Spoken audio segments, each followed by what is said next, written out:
Então, nós vamos agradecendo mais uma vez ao Mestre Jesus a oportunidade de estarmos aqui nessa noite, estudando André Luiz, agradecendo a sua equipe de Emmanuel, que já há tantos anos nos ajuda, nos inspira, nos protege na nossa caminhada evolutiva. Que nessa noite, Senhor, onde terminamos a quarta parte do livro, nós pedimos humildemente que ilumine as nossas mentes e o nosso coração. Que nos inspire, Jesus, para que nós saibamos não só ouvir essas lições, mas também entendê-las e poder colocá-las em prática no nosso dia a dia. Visita cada um dos nossos lares, mesmo daqueles que não puderam comparecer no estudo dessa noite. E que não só eles, mas também seus familiares possam ser envolvidos na mesma luz de auxílio que nós somos, que nós recebemos nessa noite, graças a Deus. Bem, então hoje capítulo 10, a gente já viu que André Luiz está com a mãe de Marcos nessa colônia espiritual, que chama que é uma escola para crianças e para mães. Nós já conhecemos a Blandina no capítulo anterior, e hoje a gente vai entender um pouco mais o estado que essas crianças chegam do outro lado e a responsabilidade que nós temos como pais, a responsabilidade da família em encaminhar esses seres que vêm aqui para a Terra reencarnar, né? Bom, muitas vezes, como a gente sabe, quando crianças novinhas chegam a desencarnar prematuramente, a gente sempre olha para isso com muita dor, com um senso quase que de questionamento para Deus, né? O porquê alguém que tinha tanto para viver teve que voltar para o plano espiritual tão cedo? Por que é um sofrimento tão duro para os pais? E a gente vê que muitas vezes essas crianças que acabam voltando nesse tempo curto, depois de um tempo curto aqui na Terra, é porque elas precisavam só saudar alguns anos de vida, ou porque cometeram suicídio, ou porque diretamente ou indiretamente, mas de alguma forma elas não tiveram a sua encarnação anterior terminada como deveria. Então, essa é uma lição importante que a gente precisa ter.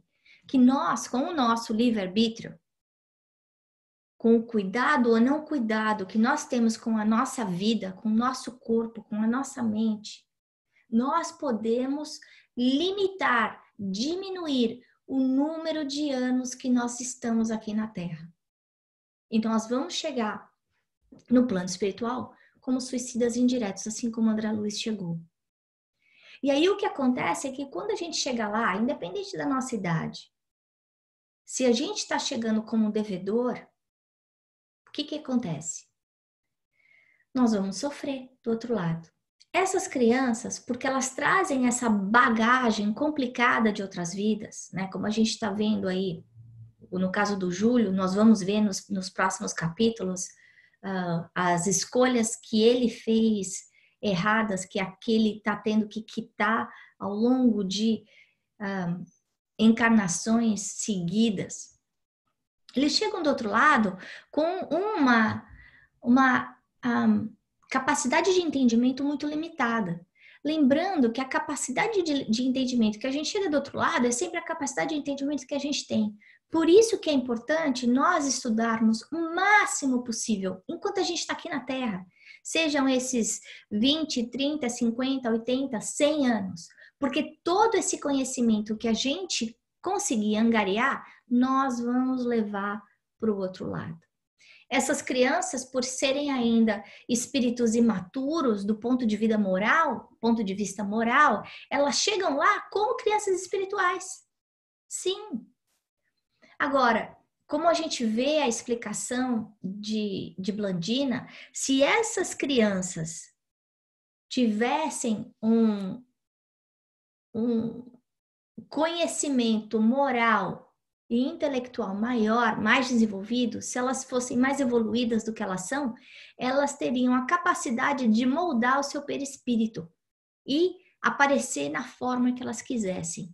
Então, olha só que coisa interessante, a idade cronológica que a gente tem aqui na Terra, ou que a gente vai ser visto no plano espiritual, muitas vezes vai estar diretamente ligada à nossa bagagem moral. Então, elas chegam lá como crianças. Crianças, a gente sempre tem essa sensação de pureza, de doçura, mas muitas vezes são espíritos que cometeram faltas gravíssimas. E a gente sabe que a maior falta que a gente pode cometer perante a lei é qual? É tirarmos a nossa própria vida. O suicídio é uma falta gravíssima. Então, muitas dessas crianças acabam aparecendo lá, nesse grupo de Blandina, porque foram suicidas. E muitas vezes suicidas recorrentes. E elas estão sendo aí tratadas, cuidadas nesse hospital-escola, assim como as mães que perderam as crianças ou as mães que vão receber essas crianças de novo. E a gente vai ver aí na sequência dos próximos capítulos que a gente tem aí o caso de de duas crianças que vão voltar para o mesmo lar, para a mesma mãe, né? Elas têm que ser preparadas antes de voltar para a Terra. Então, muitas vezes a gente olha para a nossa vida, para os problemas que nós passamos no nosso dia a dia e a gente quer fugir. Se esquecendo que é um privilégio muito grande a gente estar aqui na Terra. E que nós passamos muitas vezes a vida inteira correndo atrás de coisas que não são importantes para a nossa evolução espiritual. E a gente perde uma encarnação inteira e chega lá do outro lado e pensa, mas e aí? Qual é o meu legado? O que foi que eu deixei? Como é que as pessoas vão estar lembrando de mim? Então, esse chamamento para nós hoje, para que cada um faça a sua avaliação pessoal de como é que está a minha nota aqui nessa encarnação, de 0 a 10. O que eu devia estar fazendo? Porque a hora que eu for embora, ninguém vai se preocupar do outro lado qual era o tamanho, a metragem da minha casa, qual era o ano do meu carro, ou qual era o peso do meu badge no meu trabalho. Não vai ser isso que vai contar. O que vai contar do outro lado vai ser quantos corações eu toquei, quantas pessoas eu ajudei, qual foi a transformação que eu fiz em mim para melhor, quais foram os vícios que eu deixei para trás, que tipo de renovação eu consegui alcançar nessa vida, como é que eu tratei as pessoas que conviviam comigo, como é que eu fui com aquelas que não gostavam de mim. Eu soube perdoar, eu soube amar, eu soube ser menos egoísta, menos orgulhosa. Então, essa vai ser a avaliação que a gente vai receber no plano espiritual maior. Diferente da avaliação aqui na Terra, onde nós vemos pessoas de alto poder sendo valorizadas tremendamente. E aí Blandina ainda fala, são processos de mente enfermiça que só abençoadas estações regenerativas da carne conseguem curar. Se a gente fica amealhando só dinheiro, só poder, só querendo cuidar da parte exterior, do ter versus o ser, nós vamos adoecer a nossa mente e vamos ter que passar aí diversas encarnações para consertar os erros que nós fizemos. Principalmente se nós se nós tivermos aqui nessa encarnação a oportunidade de servir de verdade uma um número grande de pessoas. Aí o impacto ainda é maior. E aí eu queria parar um pouco aqui nesse parágrafo que a Blandina fala, para a gente repensar no papel dos pais. Porque nós, como pais, a gente sempre fica pensando qual é a melhor escola, até na hora que a gente vai comprar casa, né? A casa onde a escola é melhor tem um preço mais alto e a gente muitas vezes deixa de ter coisas para poder colocar o filho em todas as aulas, lições, escolas, faculdades possíveis para que ele tenha uma carreira de sucesso. Mas e aí? É isso? Vai ser essa a porta de entrada dele para a felicidade? Quando ele chegar do outro lado? Não vai ser. Quanto tempo, quanto esforço eu estou gastando como pai, como mãe, para colocar os valores morais, éticos, os princípios que foram ensinados por Jesus no coração e na vivência, no dia a dia do meu lar? Para que o meu filho não aprenda com as minhas palavras, mas que ele aprenda através do meu exemplo. Esses princípios são valiosíssimos para quê? Para que ele encontre paz do outro lado. Não a paz durante esses 50, 60, 70, 100 anos que ele está aqui. Não, a paz infinita, eterna. Então, em vez da gente se preocupar se o tênis que o menino está usando é o tênis o modelo mais novo, não, vamos se preocupar se a linguagem que ele está usando é a linguagem mais nobre. Se os sentimentos de compaixão, de empatia, de amor ao próximo e respeito à liberdade do outro está impregnado dentro do solo do coração, dos valores dessa criança. Nós, como pais, somos co-criadores. Nós criamos, sim, apenas o corpo, mas durante esses primeiros 7 anos de vida da criança, do momento que ela nasce, nós temos a possibilidade de influenciar infinitamente a carga espiritual dessa criança. E ele fala, inclusive, mais na frente, o quanto que é importante a paz familiar. Então, esses abortos que acontecem, abortos conscientes ou não, porque muitas vezes eu não tenho a intenção, eu não faço fisicamente um aborto, eu não tomo um remédio, eu não vou no médico para tirar o meu filho da minha barriga, mas eu tenho uma insatisfação tão grande de estar passando por aquela gravidez que eu enveneno todos os nutrientes que estão indo para esse nenê. Então, indiretamente, eu estou matando essa criança. Ou, se eu tenho um filho pequeno e dentro do meu lar, ele acaba vivendo num ambiente de briga, de discussão, de violência emocional, eu estou envenenando essa criança. A gente vê em outros livros de André Luiz que o nosso poder da palavra, o que a gente faz, pode curar, como pode adoecer. Quando a gente está fazendo uma comida, né? Isso da gente usar a nossa mente, e a gente sabe que mente é energia, eu usar minha mente, colocar amor nessa comida, eu estou fazendo um alimento curador, que não só vai satisfazer o corpo físico, mas o corpo espiritual também. Vai equilibrar. Por isso que comida de mãe é tão bom. Não é muitas vezes o gosto. Às vezes a mãe da gente nem sabe cozinhar direito. Mas por causa desse amor que vai junto, que é colocado, que a gente não consegue descrever. Então vamos pensar nisso. Não só na nossa megalomania intelectual, de eu tenho que ter esse mestrado, esse doutorado, porque o título de PhD é importante para mim, ou quantas faculdades, ou qual Ivy League que eu fui. Gente, sim, é importante a gente viver num mundo material e saber valorizar as oportunidades que a gente tem. Sim, o Espiritismo não está falando para a gente viver lá isolado no topo de um monte, sem trabalhar, sem correr atrás das nossas oportunidades. Ele não está falando isso. O que ele está falando é: não esqueça do lado do sentimento. Não foque apenas na corrida intelectual do ter, mas foque também no ser.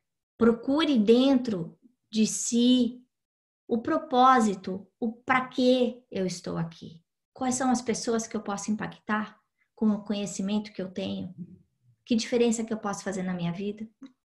Tanto diretamente, simplesmente com os meus filhos pequenos ou adultos, ou com os meus pais velhos, ou com os meus irmãos que podem precisar mais de mim, quanto muitas vezes na sociedade, de repente, o meu conhecimento numa área de engenharia pode ajudar as outras crianças a desenvolver a paixão delas. E a gente vê isso tão normal hoje, com um bando de engenheiro fazendo programa voluntariado em STEM para crianças de escola. Isso é colocar em prática o conhecimento que a gente tem, é dividir o conhecimento que a gente tem. Isso é viver Jesus. Pode não... A gente pode até estar fazendo por outro motivo, mas toda vez que a gente divide uma coisa que a gente tem, que a gente sabe, com amor, nós estamos praticando os ensinamentos de Jesus. Bom, aí ela continua falando e dá outra lição muito importante para a gente. Que mesmo que aqui na Terra, isso eu acho que é um chamamento importante para nós no momento em que nosso planeta está passando por uma fase tão difícil, tão doída, não só aqui nos Estados Unidos, mas se a gente for pensar na Europa ou no Brasil também, né, em que nós conseguimos ver tantas coisas erradas acontecendo em termos de preconceito, desigualdade, de corrupção, de misconception de valores básicos, de respeito e valorização do ser humano. Tá lembrando a gente uma coisa importante, que não é pra gente se revoltar, não é pra gente ficar bravo, não é pra gente brigar com Deus, não é pra gente fazer errado, porque todo mundo faz. Não. Tá lembrando a gente que o êxito do mal é sempre temporário. Por quê? Porque nós todos fomos criados à semelhança de Deus.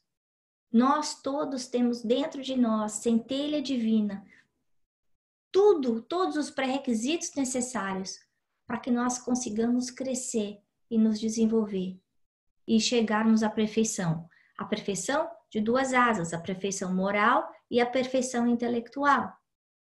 Toda a ignorância é fonte de mal.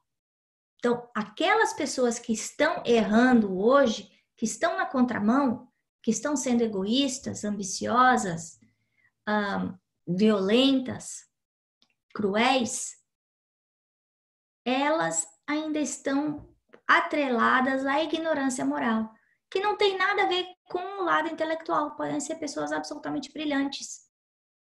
Mas o que vai acontecer é que no momento da encarnação, essas almas vão passar por uma situação de sofrimento no plano espiritual, porque a gente sabe que a gente sofre aqui, sofre lá, a gente colhe o bem ou o mal que nós fizemos, até a gente ficar quite com a lei de Deus, que é a lei de amor, de justiça, de caridade.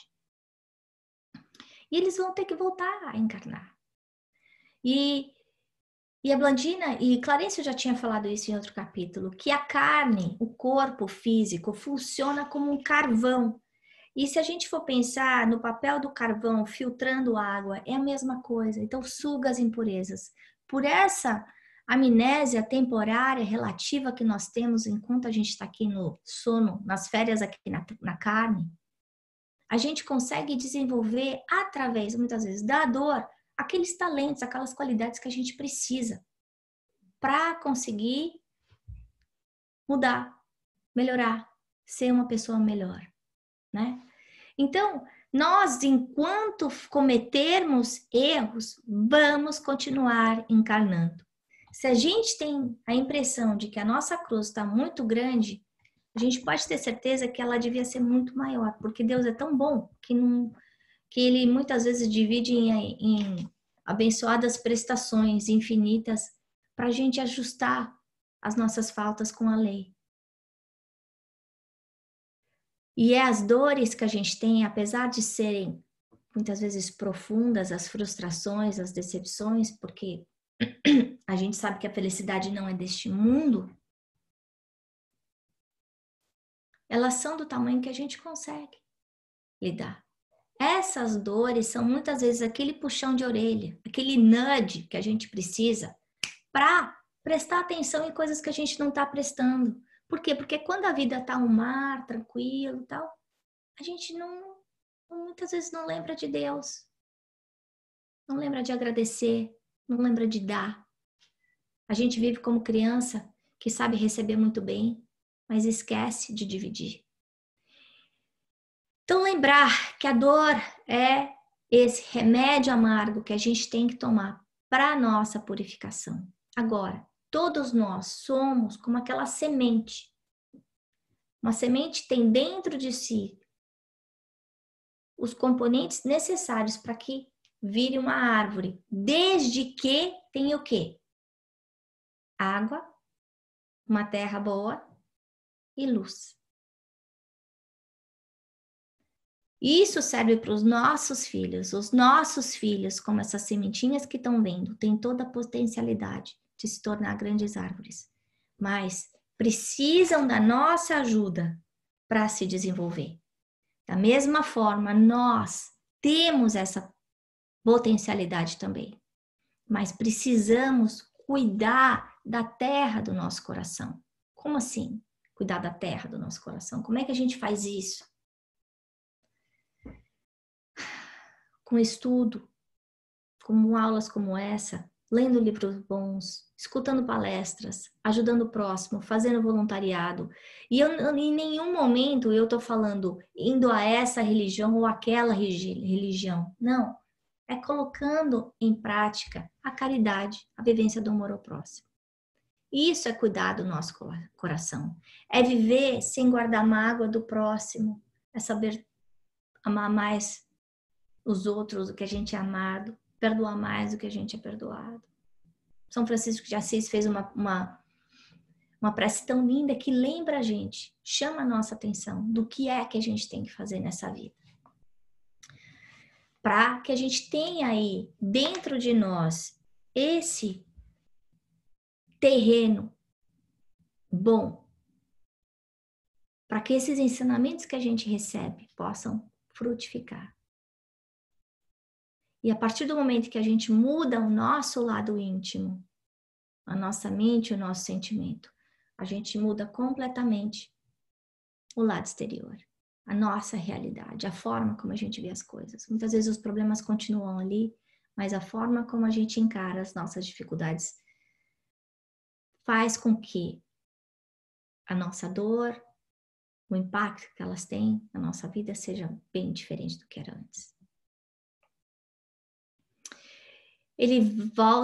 Ela volta, e fala do caso dela mesmo, né?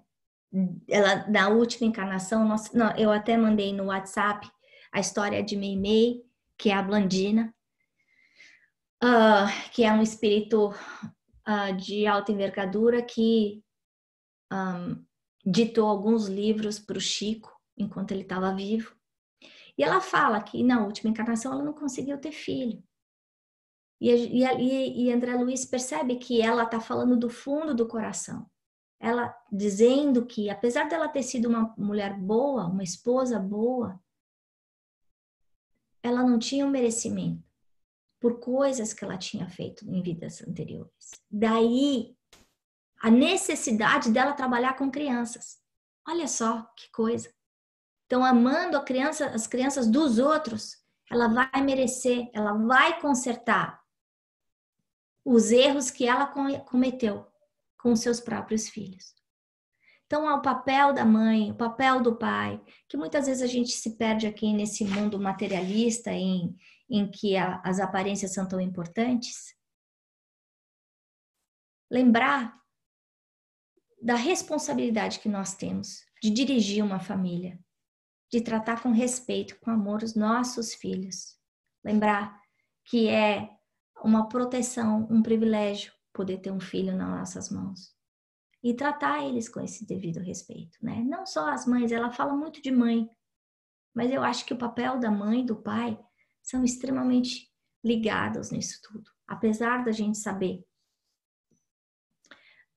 que muitas vezes o envolvimento da mãe, por causa do tempo de gravidez, o vínculo acontece mais cedo do que com o pai, né?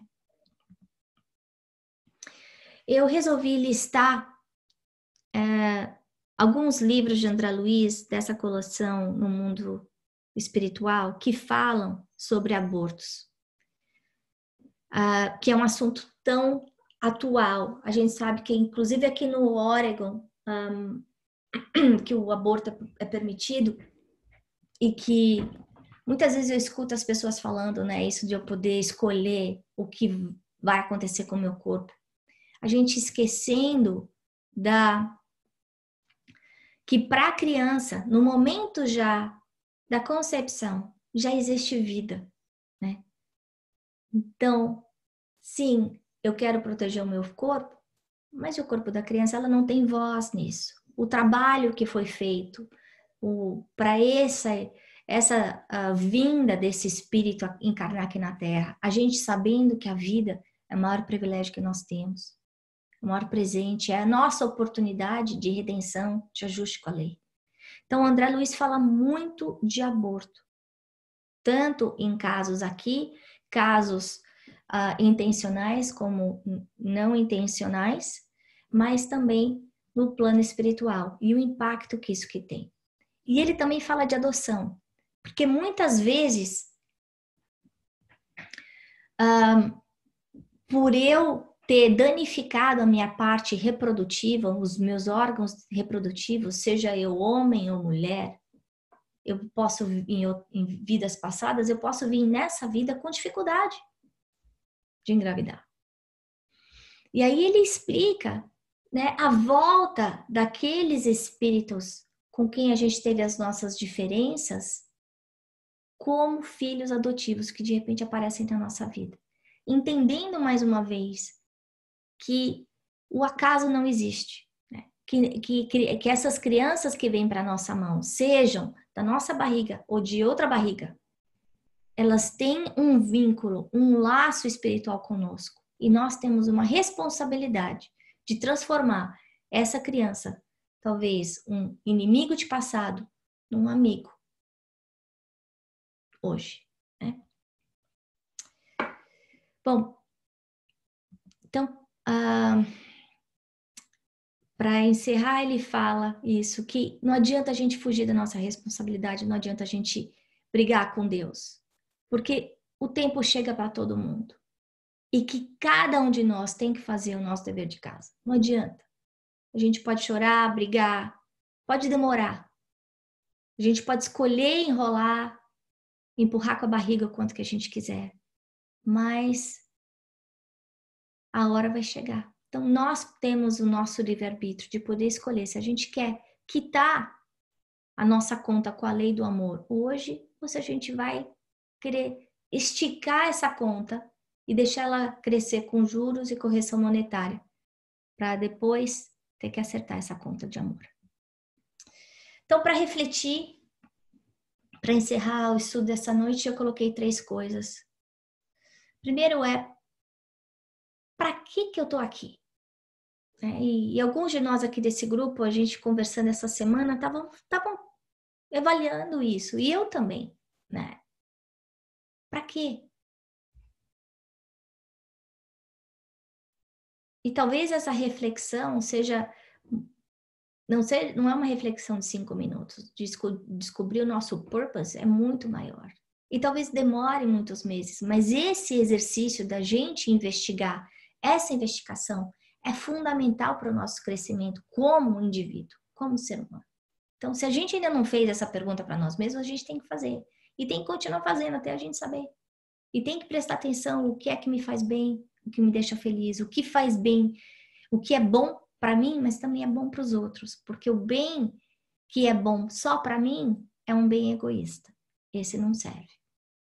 A segunda coisa é a importância da energia no nosso lar. O quanto que a gente está tratando dos nossos alimentos, a energia do nosso quarto, o escritório onde a gente trabalha, Lembrando que essa energia pode aumentar ou diminuir a nossa saúde. E aí vem a importância da prece. E a terceira coisa que eu achei importante é a reeducação que a Blandina está passando nesse trabalho. A reeducação através do trabalho. Trabalho é fonte de luz. Se a gente quiser melhorar, a gente vai ter que trabalhar.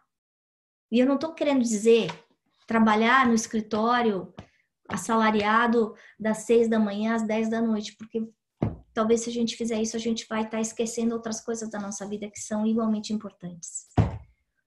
Essa reeducação moral, é isso que eu estou querendo dizer, através do trabalho. Então, se pensar naquele tormento que eu tenho, naquela dor íntima, no problema mais sério que eu vivo, no meu calcanhar de Aquiles, é aí que eu preciso me reeducar, é aí que eu preciso trabalhar, em benefício do próximo. Porque através do amor ao próximo, eu vou encontrar minha libertação. E era isso que eu tinha a falar para vocês hoje. Agora eu vou tirar todo mundo do mute para quem quiser fazer pergunta.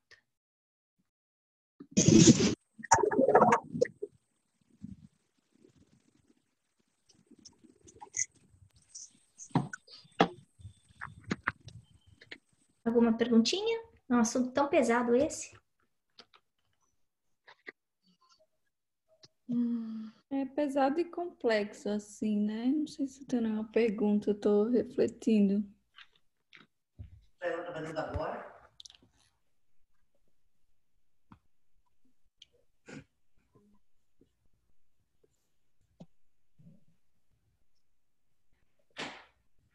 Bom, eu acho que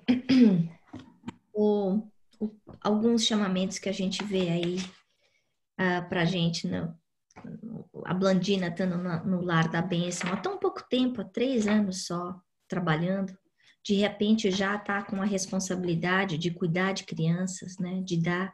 Muitas vezes a gente fica muito tímido em trabalhar em benefício dos outros e a gente vê que o tempo está na nossa mão, que o trabalho chega na hora que o trabalhador está pronto, que basta a gente querer. Não precisa ser uma coisa grande, vultuosa, complicada. Né? Cada um pode dar aquilo que tem, aquilo que pode. Mas é importante a gente dar esse primeiro passo para a nossa autocura, para a nossa melhora de verdade. Né?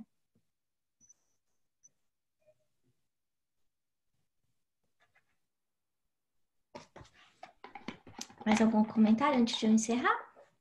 Ana, eu tenho uma pergunta. Oi, Fátima, fala. Tudo bem?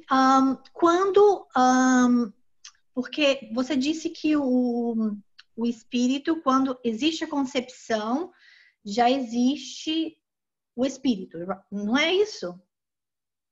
Sim. No momento da concepção, o espírito já tem um espírito que vai reencarnar naquele corpo. E aí, não sei se seria deslocamento, mas quando que acontece assim que o espírito se desprende completamente do mundo espiritual para o nosso mundo físico? Seria no parto ou é antes? Não, é antes. Essa pergunta é muito boa. Tem um livro que fala em detalhe esse processo de reencarnação. Mas o jeito que acontece é o seguinte: então tem um momento da concepção e cada nascimento, cada momento desse de ajuntamento do espírito com o corpo, tá?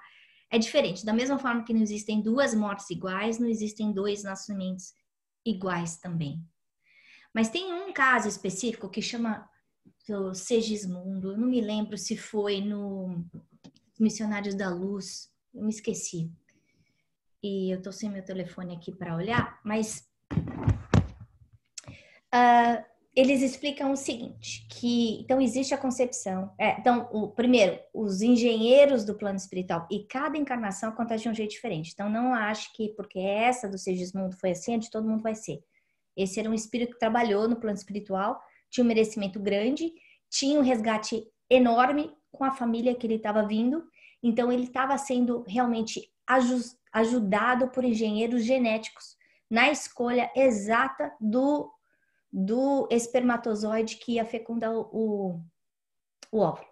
Então, aquele monte de gente já trabalhando, já acontece a diminuição do perispírito do Xismundo antes do ato sexual dos pais. Aí, os espíritos, engenheiros genéticos, saem do quarto. Por respeito aos pais. A descrição é linda. Protegem, porque é uma família do bem. O marido ama a esposa ama o marido. André Luiz pergunta, mas é sempre assim? Ele falou, não. É que aqui é um lar de amor. O lar de amor é preservado e protegido.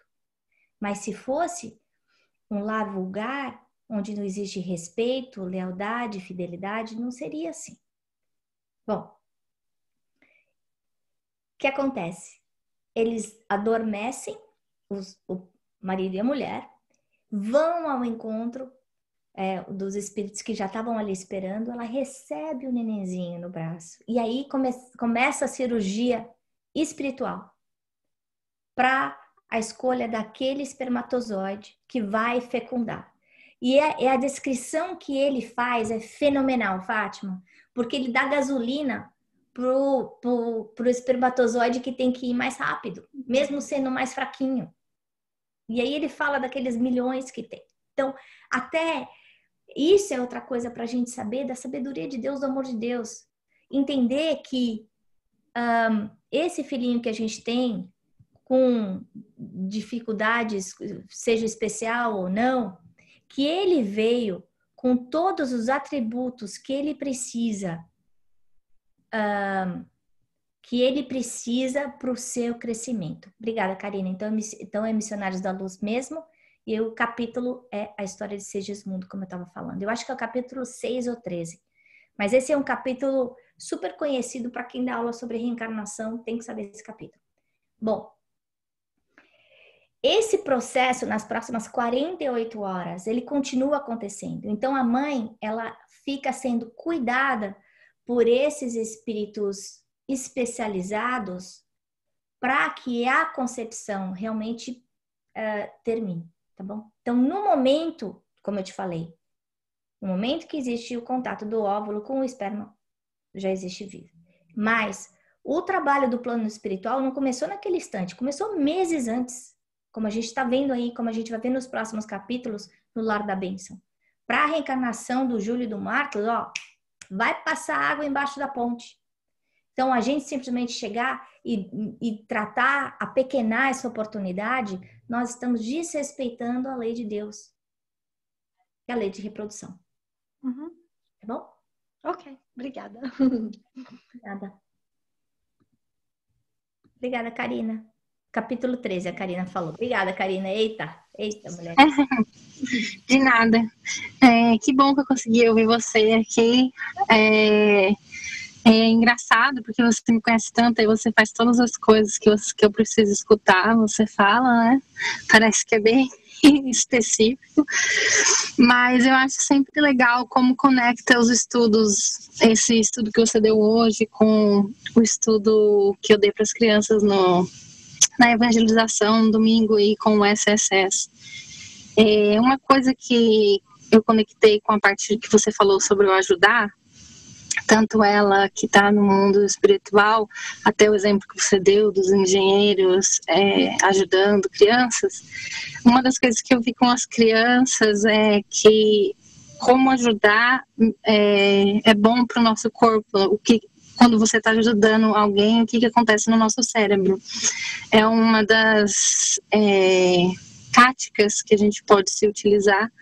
Para a gente se ajudar, a gente ajuda o outro, porque isso release uma toxina, não sei o nome, Hormônio.